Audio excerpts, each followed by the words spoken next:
Vijayawada MP Kesineni Nani సంచలన వ్యాఖ్యలు చేశారు. విజయవాడ పశ్చిమ నియోజకవర్గంపై ఎన్డీఏ కూటమి కుట్ర చేస్తోందని ఆరోపించారు. పశ్చిమ టికెట్ను బీసీకి కాదని ఓ బిజినెస్ మెన్కి ఇవ్వబోతున్నారన్నారు. వ్యవస్థల్ని మేనేజ్ చేసే వ్యక్తి అంటూ పరోక్షంగా సుజనా చౌదరి పేరును ప్రస్తావించారు కేసినేని నాని. చంద్రబాబు డైరెక్ట్గా గెలిచే సత్తాలేక కుట్రలు కుతంత్రాలతో గెలవాలని ప్లాన్ చేస్తున్నారని ధ్వజమెత్తారు. విజయవాడ వెస్ట్ టికెట్ ఎప్పటికీ బీసీ మైనారిటీలదేనన్నారు. తన కూతురు వెస్ట్ నుంచి పోటీ చేస్తానంటే వద్దని చెప్పానని ఈ సందర్భంగా గుర్తు చేశారు ఆయన. కూటమి కుయుక్తులపై చాలా జాగ్రత్తగా ఉండాలని హెచ్చరించారు ఎంపీ కేసినేని నాని. మొన్నటిదాకా జనసేన పార్టీకి ఇచ్చాం, బీసీ వర్గాలకు ఇచ్చాం ఈ సీటు విజయవాడ వెస్ట్ అని చెప్పి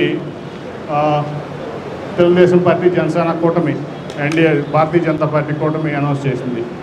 మళ్ళీ వాళ్ళ పాపం బీసీ వ్యక్తిని పేద వ్యక్తిని కాదని చెప్పి ఒక ధనికుడిని బీజేపీ పార్టీ నుంచి తీసుకొచ్చి ఇక్కడ అభ్యర్థిగా అనౌన్స్ చేసింది.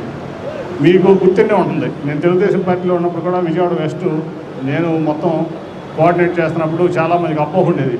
మా కుమార్తె శ్వేతను ఇక్కడ ఎమ్మెల్యే క్యాండిడేట్ పెడతానంటే నేను పబ్లిక్ అనౌన్స్ చేశాను, ఇది ముస్లింలది బీసీలది సీటు, నా కుటుంబ సభ్యులకి కానీ నేను కానీ నా కుటుంబ సభ్యులు కానీ నా కుమార్తె శ్వేత కానీ ఇక్కడ పోటీ చేయదు, అటువంటి దానికి ఆస్కారమే లేదని నేను పబ్లిక్ అనౌన్స్ చేశాను. మీరు కూడా చూసే ఉంటారు అది. మరి ఇవాళ అవతల చూస్తే బీసీలను కాదని, ఎస్సీలను కాదని, మైనార్టీలను కాదని ఇవాళ చార్టెడ్ ఫ్లైట్లో తిరిగేటువంటి ఒక వ్యాపారవేత్తని, అట్లాగే ఏ వ్యవస్థ అయినా మేనేజ్ చేయగలిగినటువంటి ఒక ఎబిలిటీ ఉన్నటువంటి ఒక వ్యాపారవేత్తని తీసుకొచ్చి మన వెస్ట్ కాన్స్టిట్యున్సీలో పేదలు ఉండేటువంటి కాన్స్టిట్యున్సీలో మరి తీసుకొచ్చి పెడుతున్నారంటే అది నిజంగా మన జగన్మోహన్ రెడ్డి గారు చెప్పినట్లు పేదలకి పెత్తందారులకి మధ్య యుద్ధం, అవునా కదా?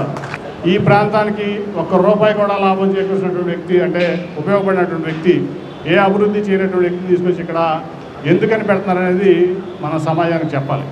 పూర్తిగా వ్యవస్థలను మేనేజ్ చేయగల, ఢిల్లీ నుంచి గల్లీ వరకు వ్యవస్థల్ని మేనేజ్ చేసేటువంటి కెపాసిటీ ఉన్న వ్యక్తి వాళ్ళ మన సామాన్యుడైన ఆసిఫ్ గారి మీదకి వాళ్ళు చంద్రబాబు నాయుడు గారు వద్దారు.